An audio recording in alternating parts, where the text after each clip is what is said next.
It's double the number that we lost during the 20-year Vietnam War. And we ought to be applying the Why same the cuts to resources. SAMHSA? And why are you shifting? We are not You've already shuttering SAMHSA. We are still running 500 addiction centers. You've already cut SAMHSA, and the budget proposal is to shutter it and shift it to an AHA program, which I don't know what AHA means. To shift it to the Administration for Healthy America. We're shifting a lot of the program. Welcome. If you want reporting that cuts through slogans and focuses on real-life consequences, especially when it comes to health, addiction, and government accountability, make sure you subscribe to the channel and turn on notifications so you don't miss our coverage. Mr. Secretary, Madeleine Dean, Suburban Philadelphia, thank you for being here. I want to read the very first sentence of your written testimony, which you have submitted. The mission of the Department of Health and Human Services, HHS, is to enhance and protect the health and well-being of the American people. And we are here to analyze the 2026 budget request, as the chairman points out. But I also want to take a look at what the ranking member has taken a look at, which is the cuts going on right now to that which has already been appropriated. We have to really keep a clear line here between what's your proposal for 26 and what is going on right now against the legislation that we have passed and that has been signed into law. I have to tell you that I'm more interested in substance than slogans. I'm getting a little lost in the MAGA, the MAHA, now there's AHA. I don't know where we're going with this. I want to talk about the substance. And in this case, something very personal to me is the issue of addiction and mental health. And I know what you care deeply about these issues. I know you have been honest about your own recovery, your own struggle with addiction. In my family, my middle son, Harry, is now 12 and a half years in recovery from opioid addiction. It was a long road. It was a hard road. In active addiction, you know how difficult it is, and it's difficult to bring a family member back. I give Harry great credit. He now works in the area of addiction. That's why I'm very, very worried about what is going on with SAMHSA. If you take a look at the data, the numbers, we were getting somewhere. 2 years ago, 3 years ago, we were losing 110,000 people a year to overdose. That's 300 people a day. I call that a jetliner a day of souls crashing to this country. Just last year, the second half of 23 and the first half of 24, 12 months, that number went down 27% to 81,000 deaths of overdose.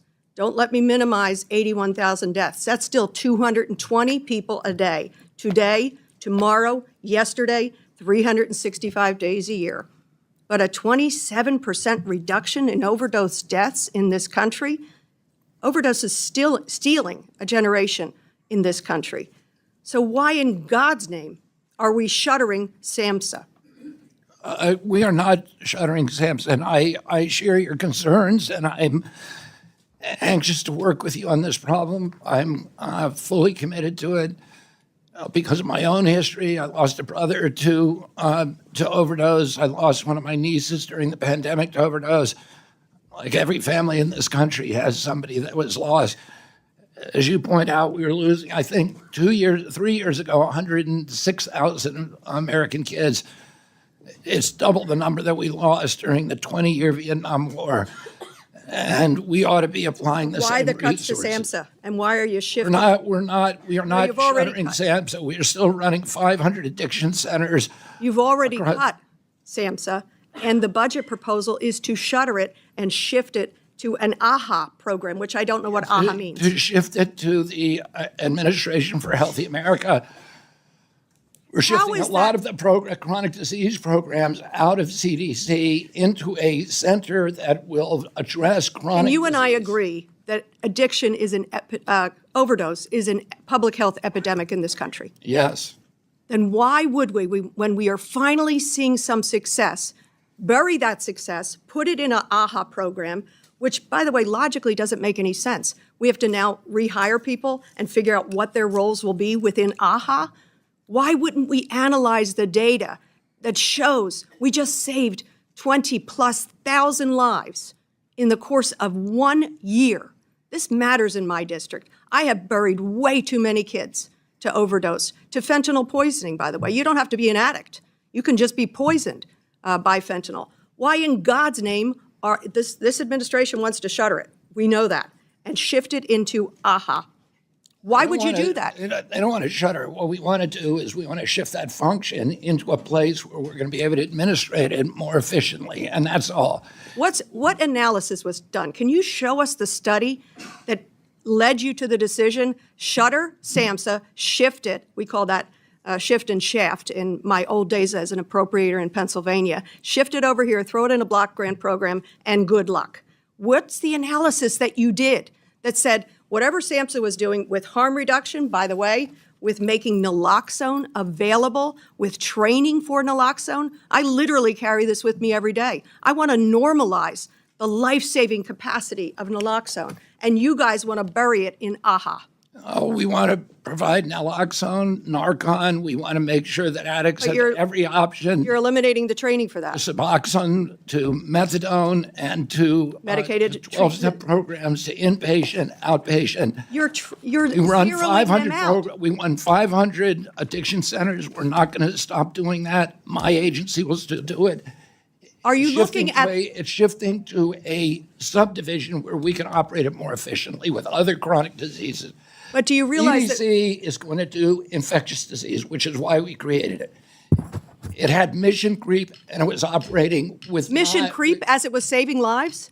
Mission Mr. Secretary, I beg of you, talk to these families. You know these families. You are these families. Help us save more lives. Don't shift it and shaft it.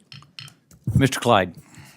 A deeply emotional moment unfolded today in Congress when Pennsylvania Representative Madeleine Dean confronted Health and Human Services Secretary Robert F. Kennedy Jr.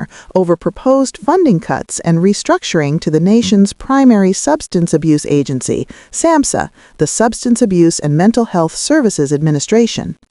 At first glance, this hearing was about the administration's 2026 budget request, but very quickly it became something far more personal and far more consequential, a debate over whether the federal government is walking away from one of the few areas where the country has recently seen real progress, reducing overdose deaths.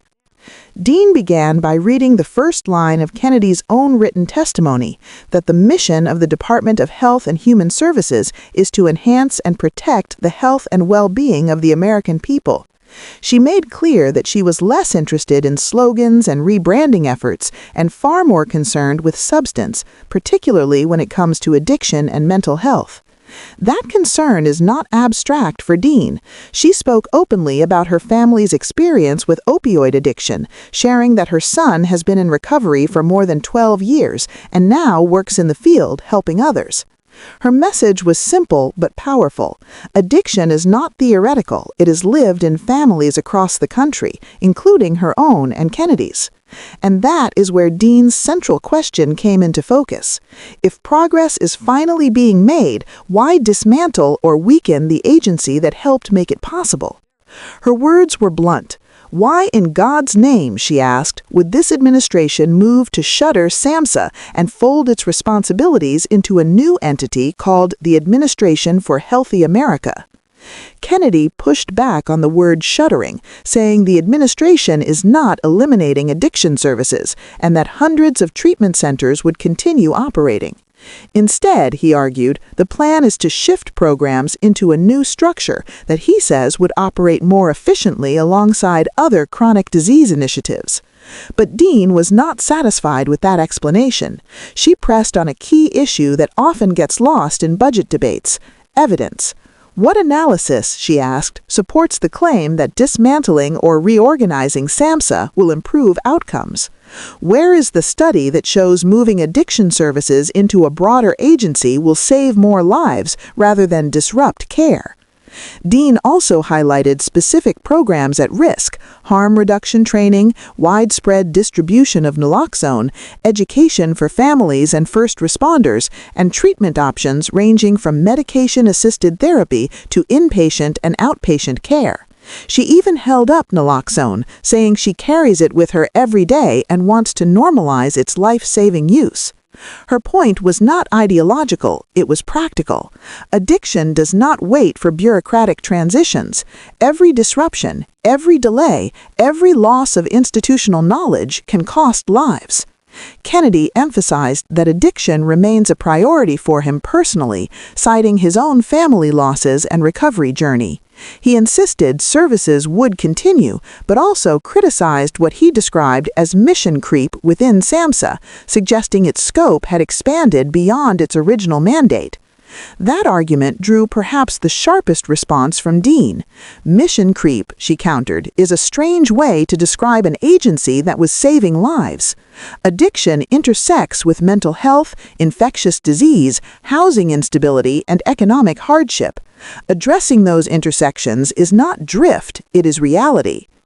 This exchange matters because it reveals a fundamental tension in public health policy today. Is success measured by lives saved or by how neatly programs fit into an organizational chart? When overdose deaths finally begin to decline, is that the moment to double down on what works or to restructure in the name of efficiency? For families who have buried children, siblings, and parents, this debate is not academic. Fentanyl poisoning does not require addiction. A single exposure can be fatal. The margin for error is razor thin. As Congress continues to examine the administration's budget proposals, the future of SAMHSA and federal addiction policy more broadly remains uncertain. What is clear is that this hearing stripped away talking points and exposed the human stakes behind line items and acronyms. If you want continued coverage that explains not just what lawmakers say, but what their decisions mean for real people and real communities, make sure you subscribe to the channel. We will keep following this story and breaking down what comes next.